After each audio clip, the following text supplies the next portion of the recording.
Na aula passada, estudamos o contexto econômico e cultural das décadas de 20 e 30 no mundo ocidental.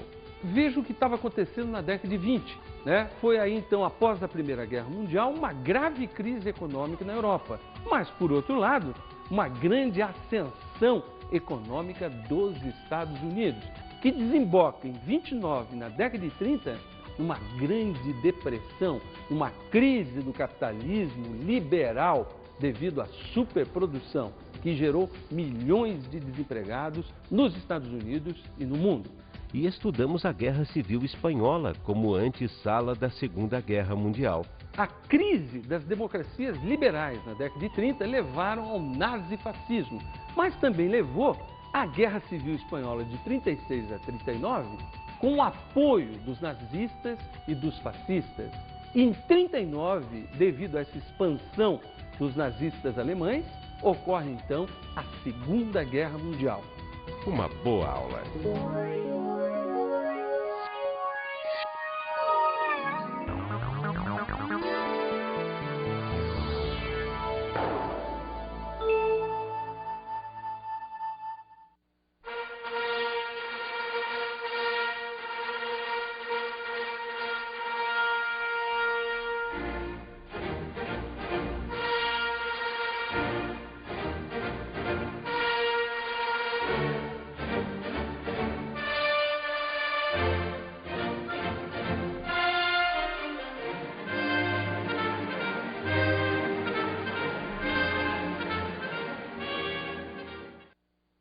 E aí, tudo bem com vocês?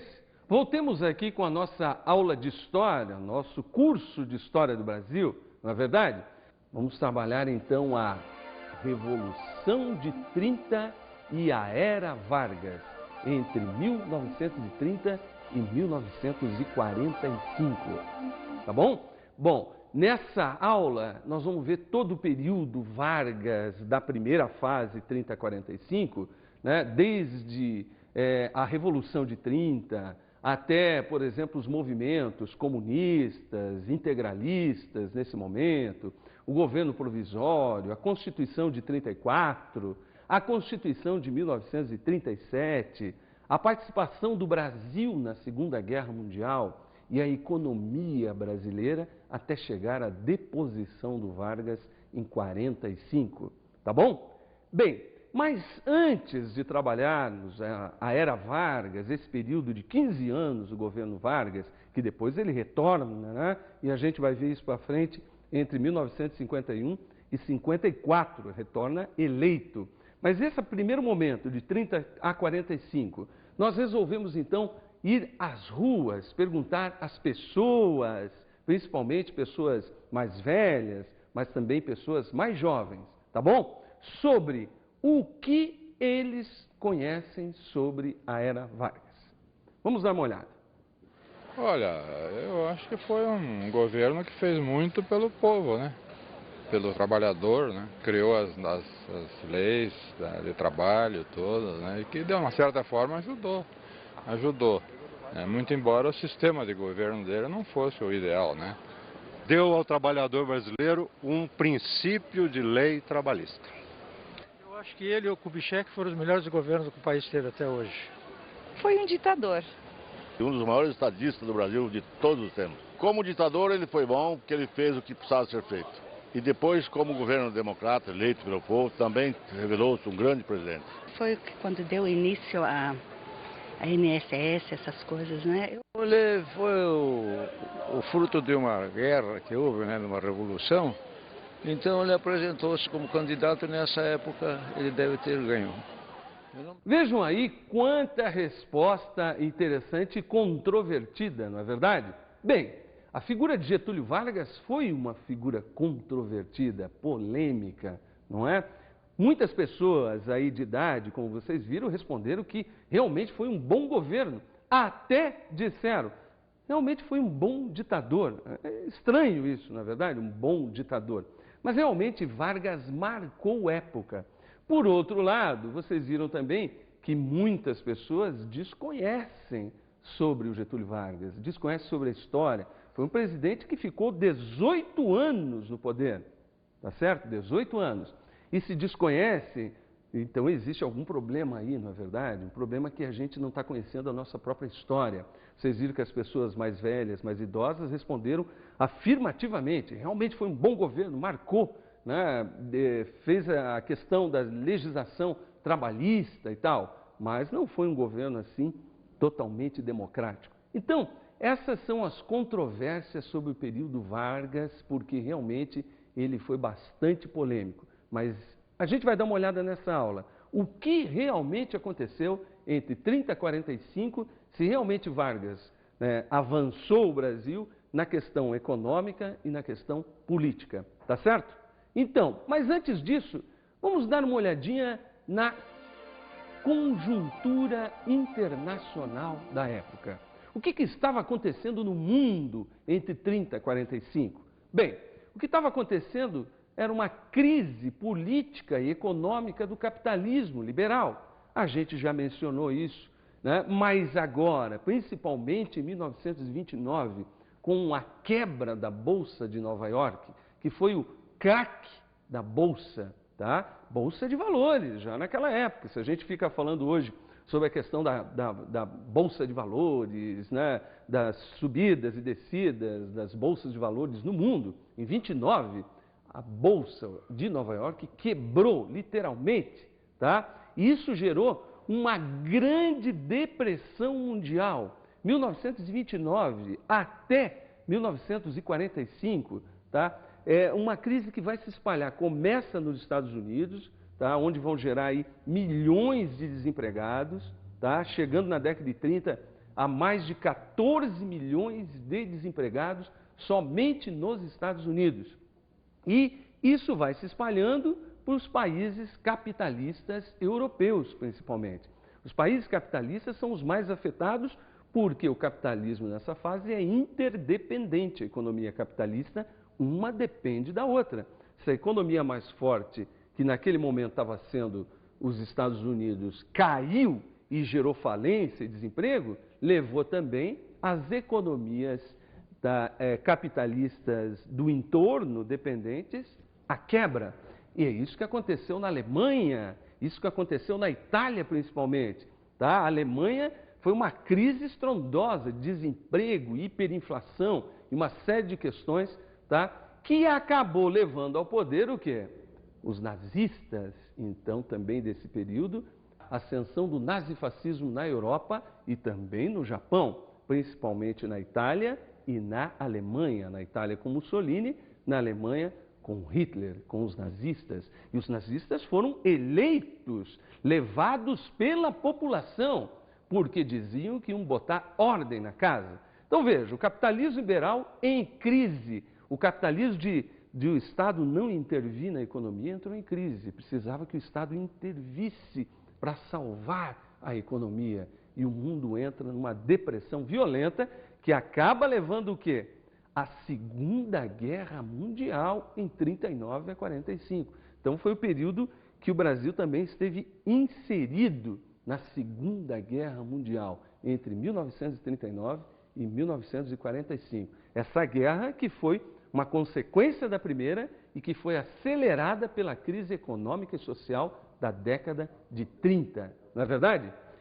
Mas a gente tem mais uma outra questão aí que estava acontecendo muito interessante, um pouco antes da Segunda Guerra Mundial, que foi a Guerra Civil Espanhola, entre 1936 e 37, quando uma frente popular ganha o governo na Espanha, uma frente popular de socialistas, comunistas e anarquistas, tá? Vencem as eleições na Espanha, mas acabam tendo que enfrentar os fascistas apoiados, né, pelo Mussolini e também pelo Hitler, fascistas espanhóis, uma reação que gerou uma grande guerra entre 36 e 37 interna na Espanha, mas que também participaram os nazistas e os fascistas, tá bom? Então foi uma guerra muito interessante, talvez um dos últimos suspiros anarquistas que a gente teve, tá? E por último, no contexto, teve também a ascensão econômica e militar dos Estados Unidos.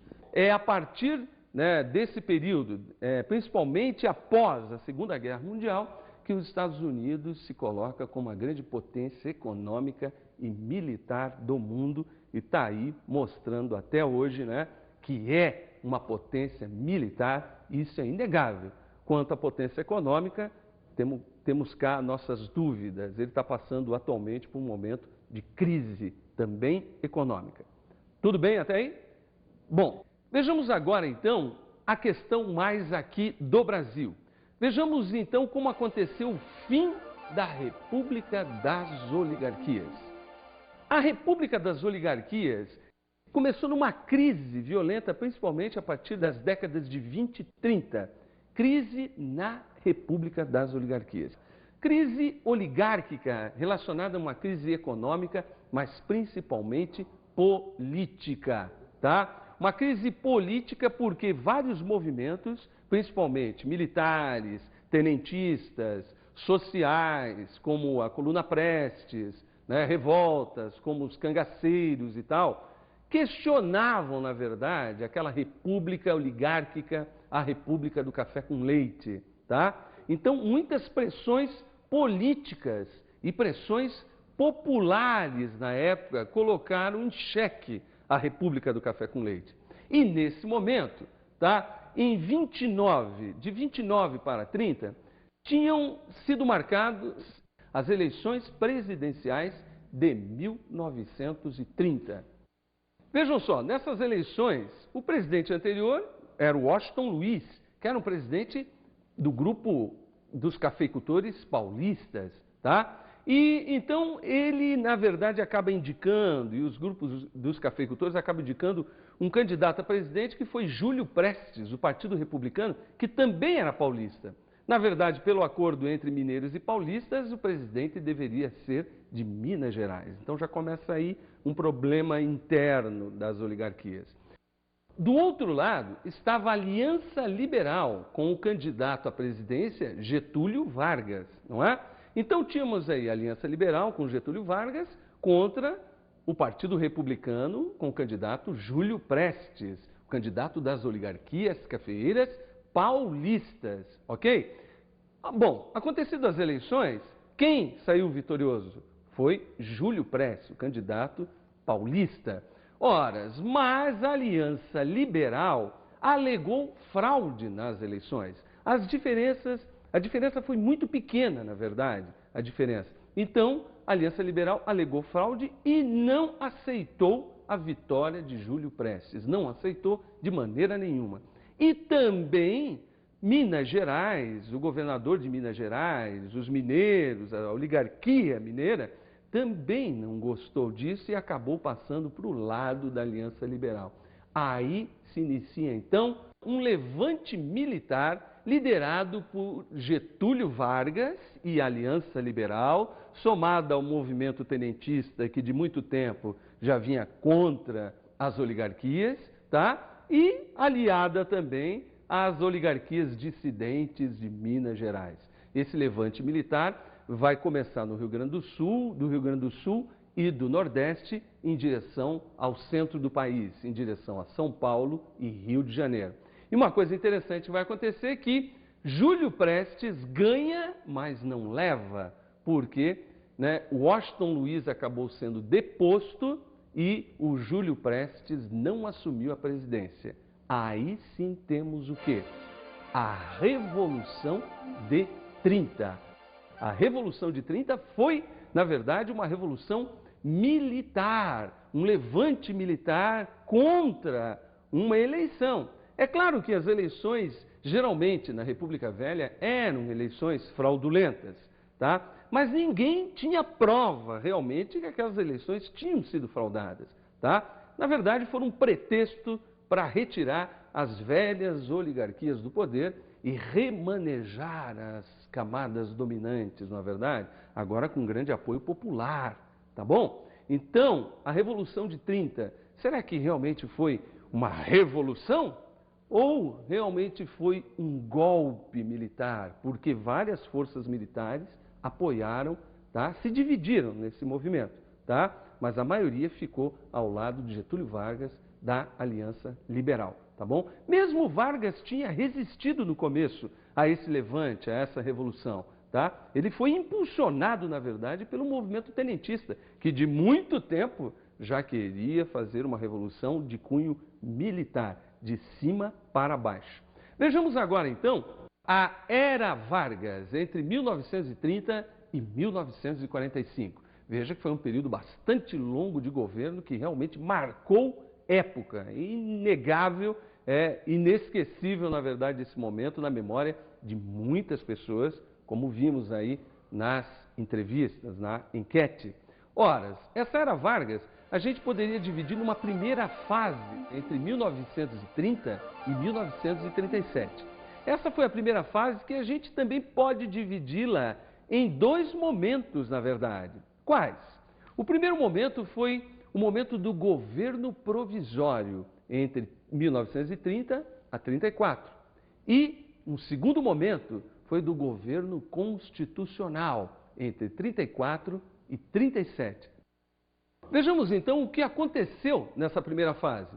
Uma das principais medidas foi a nomeação de interventores para os estados, governadores indicados pelo presidente provisório, Getúlio Vargas, tá? E depois presidente constitucional. Criação também do Código Eleitoral, em defesa de eleições limpas, diminuindo assim a presença do coronelismo, do voto de cabresto, tá? Agora também São Paulo vai reagir exigindo, na verdade, uma Constituição que foi a chamada Revolução Constitucionalista de 1932. São Paulo, os paulistas reagem cobrando uma Constituição que o levante militar, que a Revolução de 30, tinha prometido já em 30 e até 32, nada. Isso só vai acontecer em 34. Então, houve uma revolta, tá? Uma guerra dos paulistas contra o governo federal naquele momento. O que mais? Nesse período também houve aí uma grande superprodução de café com estoques queimados, tá bom? Essa superprodução vinha desde a década de 20 e chega na década de 30, vão se queimar estoques também devido à crise, à depressão mundial, à falta de compra desse produto. Então era melhor queimá-lo do que reduzir o seu preço, não é? Outra medida foi a criação de ministérios sociais, como o Ministério da Previdência, o Ministério da Educação, o Ministério do Trabalho, foram criados aí. E também a elaboração das primeiras leis trabalhistas já entre 30 e 37, tá bom? Era uma reivindicação dos trabalhadores, do movimento operário, já desde a década de 10, década de 20, que vai ser incorporada pelo governo Vargas, pela Revolução de 30, até para se legitimar no poder, ter apoio dos trabalhadores. Essa era a grande jogada de Vargas. E a convocação da Assembleia Nacional Constituinte, já pedida desde 32 pela Revolução Paulista, ela só se estabelece em 1934, ok? Bem, mas vejamos isso logo após o nosso intervalo.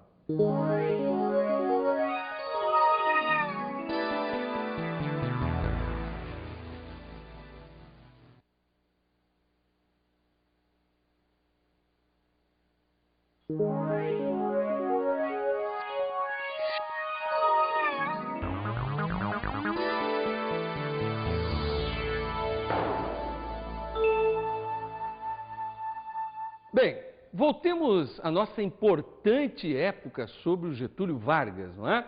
Estávamos aí na convocação da Assembleia Nacional Constituinte em 34. Então, temos em 1934 uma Constituição promulgada, que foi a Constituição de 34, Constituição democrática que ampliou o direito de voto às mulheres também.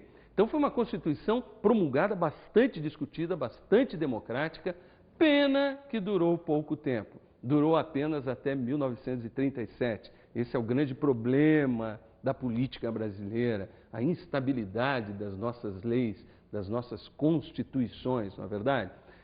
Pela luta das mulheres, elas conquistaram então, a partir de 34, o direito de voto, só a partir de 34. Pela luta, elas batalharam por isso, tá bom? Ora, houve também nesse período, tá, nesse período após 34, no governo constitucional, a criação do salário mínimo, tão conhecido até hoje, não é verdade?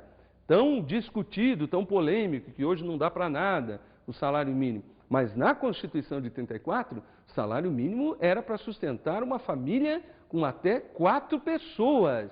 Sustentar muito bem, não mal como hoje. Então ele tinha e tem, que está na Constituição, que tem que garantir a sustentação de uma família completa de mais ou menos 4 pessoas. Ok? Então tem que cobrar.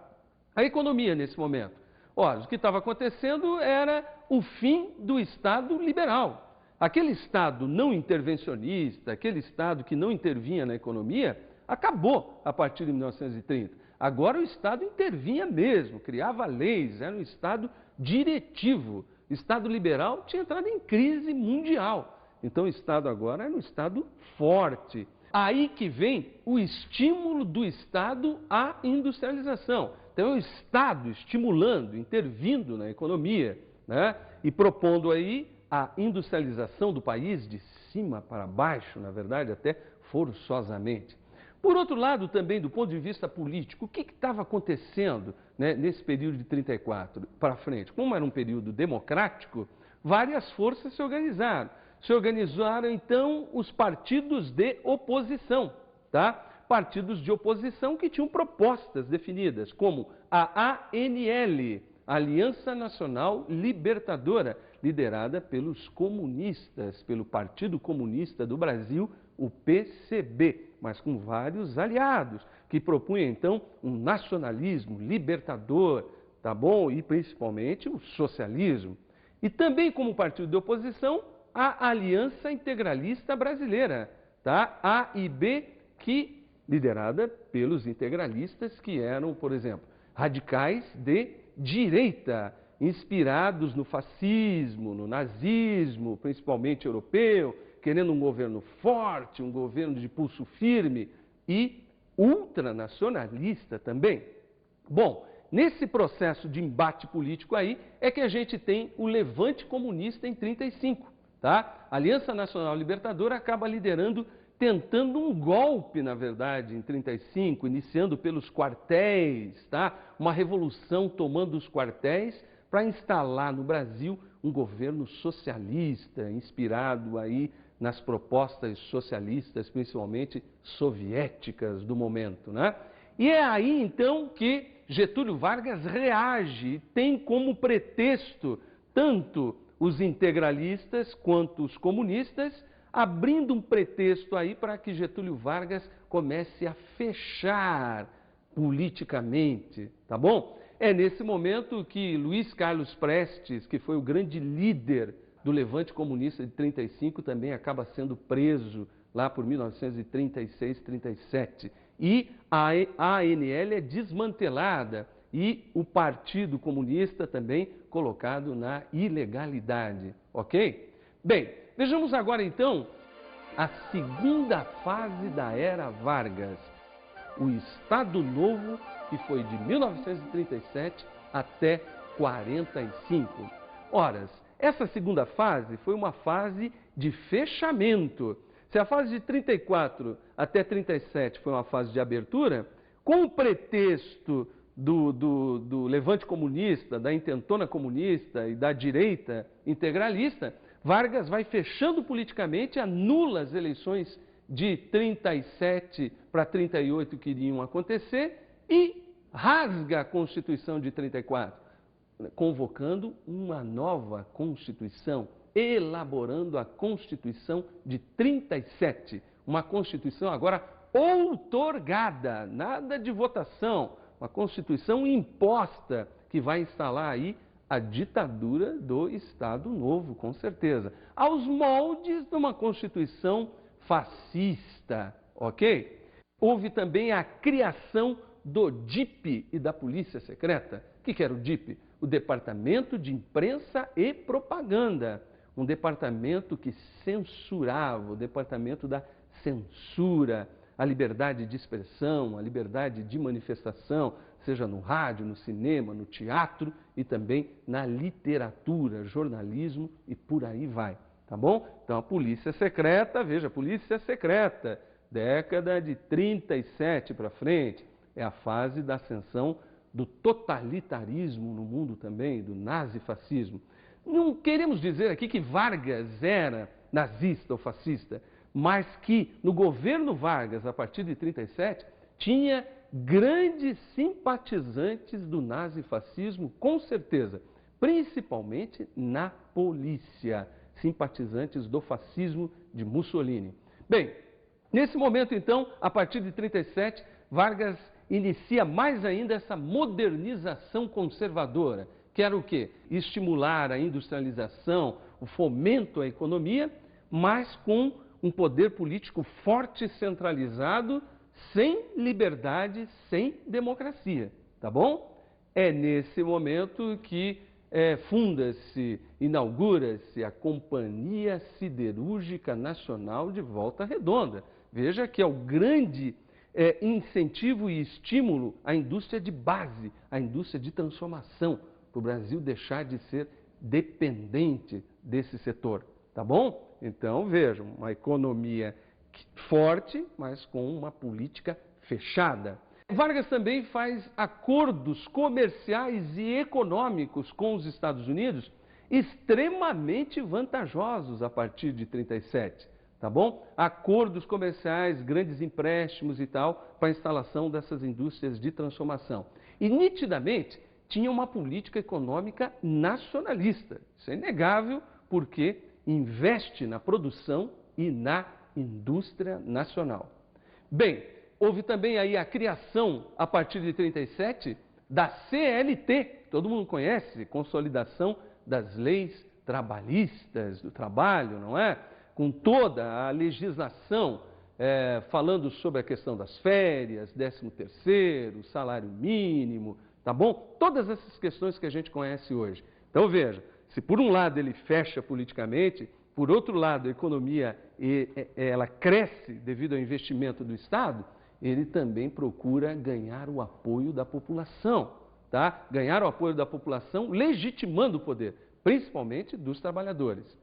É nesse período aí, a partir de 37 até 45 e chegando a 39, que estoura a Segunda Guerra Mundial, que Vargas também vai se envolvendo. Demora, na verdade, para o Brasil participar da Segunda Guerra ao lado dos Estados Unidos. Vargas tenta jogar tanto com a Alemanha quanto os Estados Unidos. Quando os Estados Unidos oferece mais vantagens, aí sim, somente em 43, 44, o Brasil, na verdade, entra na guerra contra o nazifascismo, tá? Com a Força Expedicionária Brasileira.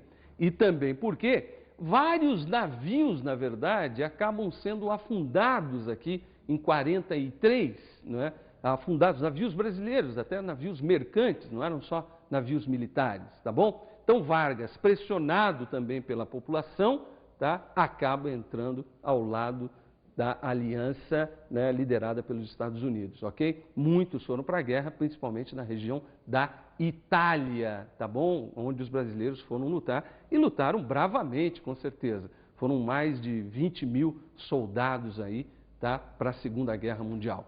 Bem, houve também, nesse período de 37 a 45, uma violenta repressão aos cangaceiros do Nordeste, porque é exatamente em 1938 aí, que Lampião e o seu bando foram eliminados pelas forças militares, tá bom? Então, querendo pacificar, né, violentamente, né, vamos dizer, o campo, o movimento dos cangaceiros.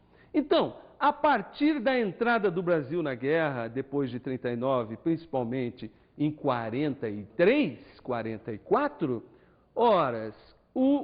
Vargas começa a liberar um pouco a política aqui, deixando, por exemplo, existir aí a criação de novos partidos, como a UDN, União Democrática Nacional, o PSD, Partido Social Democrático, e o PTB, que era o partido do Vargas, Partido Trabalhista Brasileiro, tá bom? Então, mas isso começa a surgir só após 1943, quando o seu governo começa a entrar numa crise política, então ele começa a dar uma abertura política maior e concede a liberação de alguns partidos, inclusive de oposição.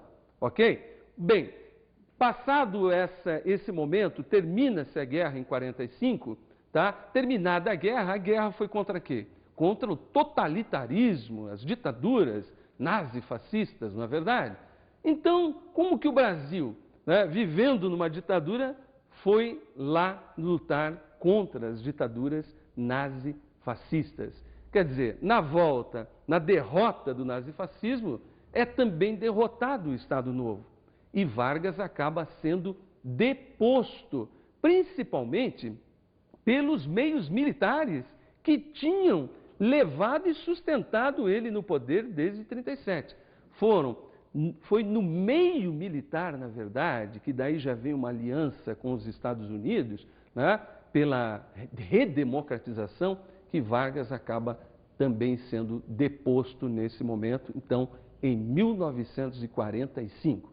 Então, foi uma figura que marcou época, que teve grandes avanços na economia, realmente o Brasil cresceu do ponto de vista econômico, se desenvolveu, a política era nacionalista, mas do ponto de vista político, realmente era um Estado fechado, ditatorial, prendia Graciliano Ramos, né, o escritor Graciliano Ramos, né, ficou muito tempo na cadeia. O escritor Graciliano Ramos era simpatizante, era comunista, ok? Então, esse foi o período do Vargas, com muita censura. É bom a gente lembrar também, por exemplo, uma figura interessante desse período que foi a cantora Carmen Miranda, tá? Carmen Miranda despontou na década de 40, inclusive devido à aliança com os Estados Unidos, a política de boa vizinhança norte-americana. Carmen Miranda foi para os Estados Unidos, cantou, fez muitos filmes e ficou bastante conhecida mundialmente e também aqui no Brasil. Vale a pena, vejam algumas imagens aí de Carmen Miranda, que foi uma personalidade desse período, né, e uma personalidade do período Vargas, ok? Que ele acaba comendo o fubá inteiro, tira esse tipo de gato, se mata o meu fubá, tem tanta coisa que ele pode pinicar, eu já fiz tudo para ver se conseguia, botei ao peixe para ver se ele comia, botei um gato, um espatalinho, um sapão, mas ele acha que fubá é que é boa alimentação. Tico-tico tá outra vez aqui, o tico-tico tá comendo meu fubá, se o tico-tico tem que se alimentar, que vai comer umas minhocas no pomar, o tico-tico tá outra vez aqui, o tico-tico tá comendo meu fubá, se o tico-tico tem que se alimentar, que vai comer umas minhocas no pomar, mas o papo tira esse bicho do celeiro, que ele acaba comendo o fubá inteiro, tira esse tipo de gato, se matou meu fubá, tem tanta coisa que ele pode pinicar, eu já fiz tudo para ver se conseguia, botei ao peixe para ver se ele comia, botei um gato, um espatalinho, um sapão, mas ele acha que o fubá é que é boa alimentação. Tico-tico tá outra vez aqui, o tico-tico tá comendo meu fubá, o tico-tico tem que se alimentar, que vai comer umas minhocas no pomar, o tico-tico tá outra vez aqui, o tico-tico tá comendo meu fubá, se o tico-tico tem que se alimentar, que vai comer umas minhocas no pomar.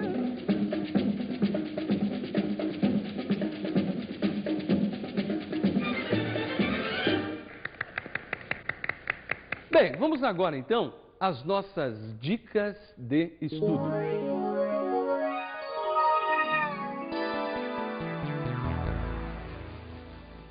Bom, a nossa primeira dica aí seria nos tempos de Getúlio, da Revolução de 30 ao fim do Estado Novo, da historiadora Sônia de Deus Rodrigues Bercito, da Atual Editora. Um livro paradidático, muito interessante e acessível para se conhecer melhor sobre essa época.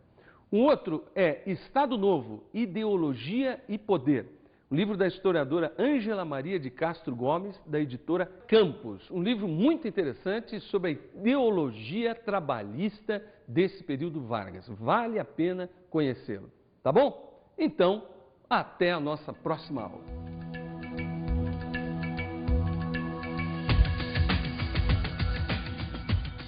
O professor Sérgio nos falou hoje sobre a Revolução de 30 e a Era Vargas. Vimos o que aconteceu com o fim da República das Oligarquias. Foi exatamente na década de 20 que iniciou-se, então, a crise política da República das Oligarquias, da política do café com leite. piorada então em 1930 com as eleições presidenciais, que de um lado Getúlio Vargas representando as oposições da Aliança Liberal e de outro lado Júlio Prestes, representante das oligarquias. Com a vitória de Júlio Prestes, houve então um levante militar que iniciou a Revolução de 30. Observamos como foi a primeira fase da era Vargas. A primeira fase foi então de 30 até 37, uma fase aí dividida, na verdade, em dois momentos. O momento do governo provisório, de 30 até 34, e um momento de um governo constitucional democrático, de 34 até 37. Foi um período bastante democrático na vida brasileira, mas um período bastante turbulento também do ponto de vista político, com uma tentativa comunista da ANL e dos integralistas de tomarem o poder, leva ao fechamento em 37. Estudamos o Estado Novo e seus aspectos políticos e econômicos. Veja que a segunda fase do governo Vargas foi então de 37 a 45, que foi a fase da ditadura do Estado Novo. Politicamente, um governo fechado, mas economicamente, um governo que investiu na produção nacional, num desenvolvimento nacional, ok? E também com muitas questões sociais voltadas aos trabalhadores, como a legislação trabalhista. Até a próxima aula.